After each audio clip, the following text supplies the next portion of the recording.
The Nightingale and the Rose.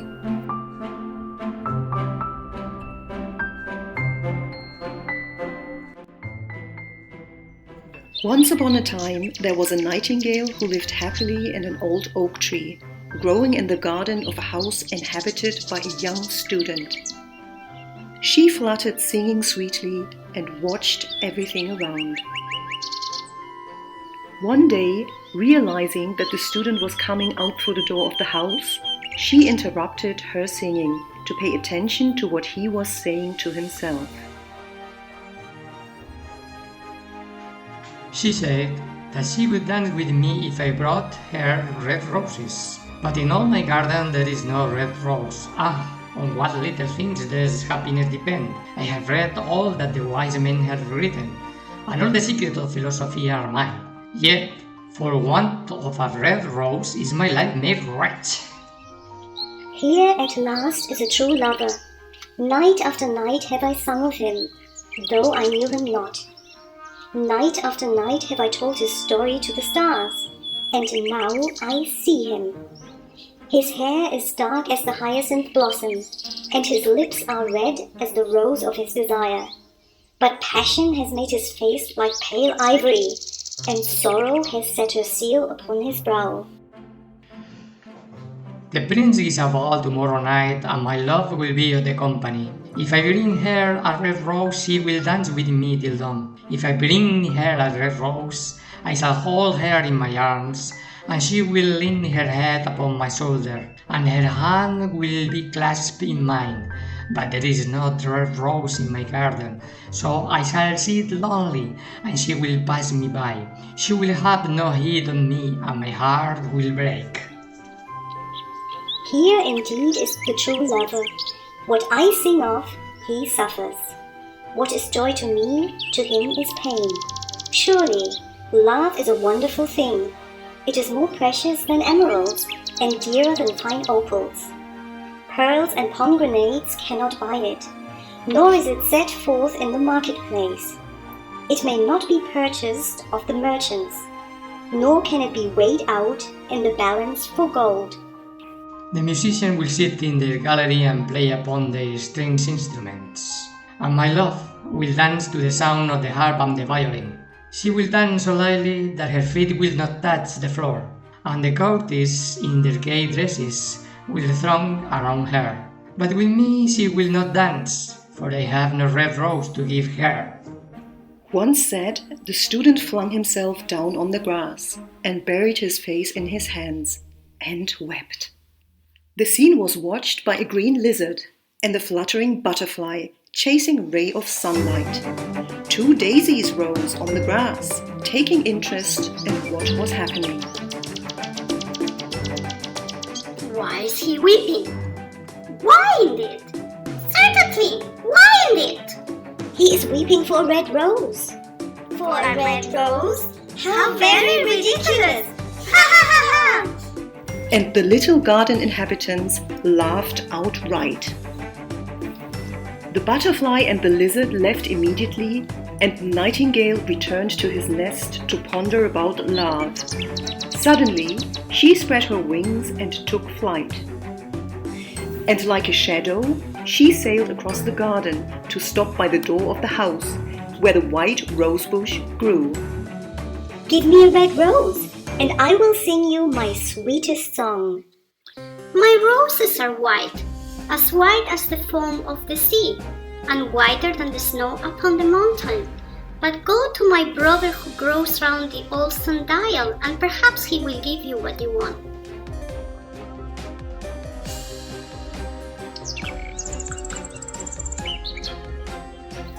The nightingale flew to the sundial, next to which the yellow rosebush was growing.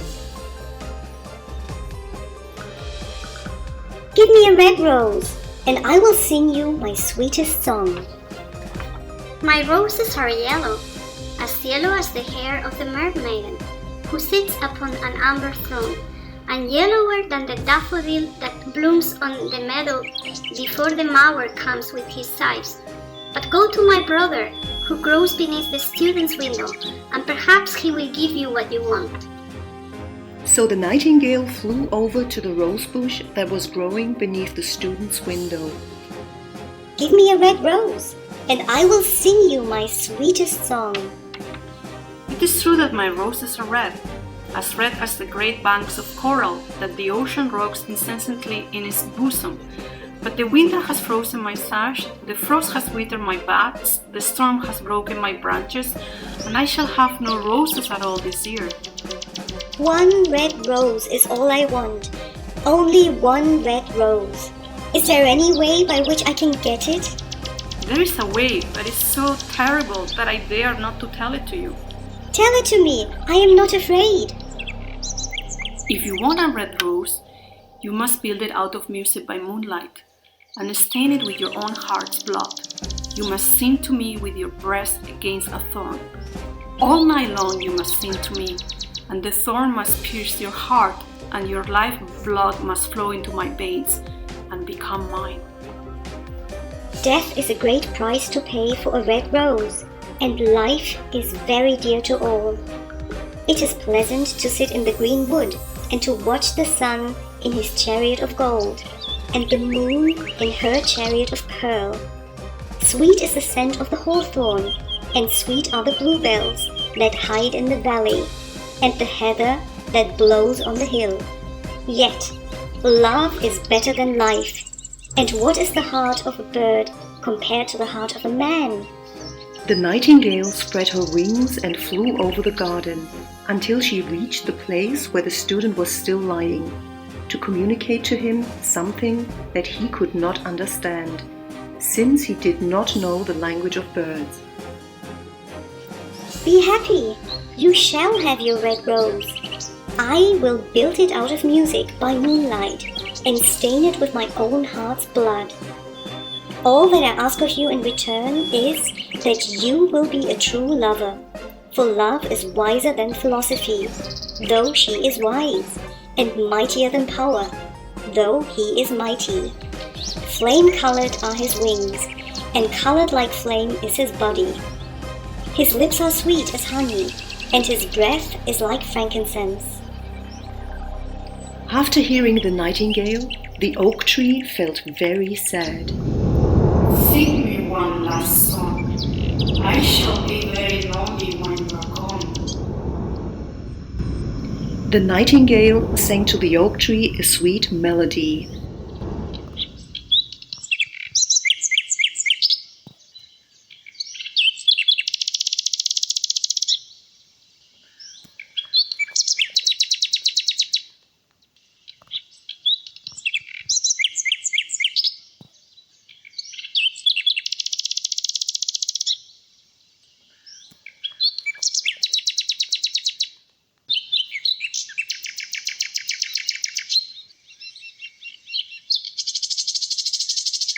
At the end of the song, she said goodbye and flew away. Meanwhile, the student got up from the lawn, pulled a photograph out of his pocket and gazed at it for a while as he walked through the garden. She is beautiful, that cannot be denied her.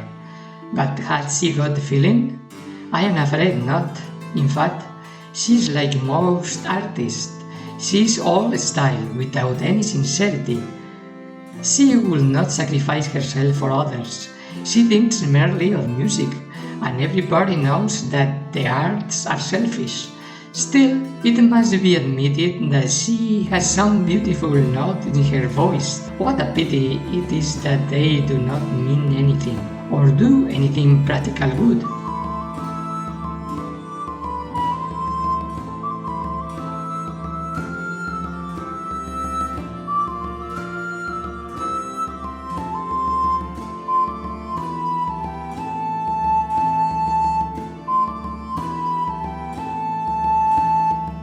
With that said, the student returned home and disappeared through the door. Night came, and the garden was lit by the moonlight. The nightingale flew to the rose bush and perched on one of its branches, setting his breast against one thorn. He spent all night long singing this way. Press closer, little nightingale. or the day will come before the rose is finished. So the nightingale pressed closer against the thorn while the night was passing by. Press closer, little nightingale, or the dawn will come before the rose is finished.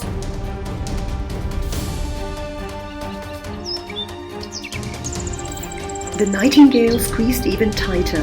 Her singing grew weaker and weaker. Finally, the forces abandoned him, and he fell limp at the foot of the rose bush.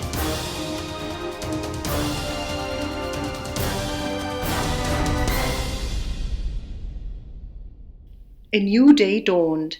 It didn't take long for the student to realize the birth of a beautiful red rose. What a wonderful piece of luck! Here is a red rose. I have never seen any rose like it in all my life. It is so beautiful that I am sure it has a long Latin name. Down the street, next to the garden fence, the young lady, whom the student loved, suddenly appeared, walking slowly while browsing through a book in her hands. The student approached her and joyfully offered her the red rose. You said that you would dance with me if I brought you a red rose. Here is the reddest rose in all the world. You will wear it tonight next your heart, and as we dance together, it will tell you how I love you. I'm afraid it will not go with my dress. And besides, the Duke's nephew has sent me some real jewels, and everybody knows that jewels cost far more than flowers. Well, upon my word, you are very ungrateful.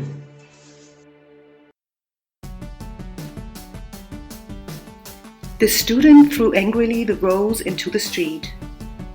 The young lady continued walking, ignoring the student, and stepping on the rose without the slightest appreciation. Ungrateful! I tell you what, you are very rude. And after all, who are you? Only a student. Why, I don't believe you have even got silver bucklets on your shoes, as the Duke's nephew has. What a silly thing love is. It is not half useful as logic, for it does not prove anything, and it is always telling one of things that are not going to happen, and making one believe things that are not true. In fact, it is quite unpractical, and as in this age, to be practical is everything, I shall go back to philosophy and study metaphysics. That said, he turned on his heel and disappeared through the door of his house.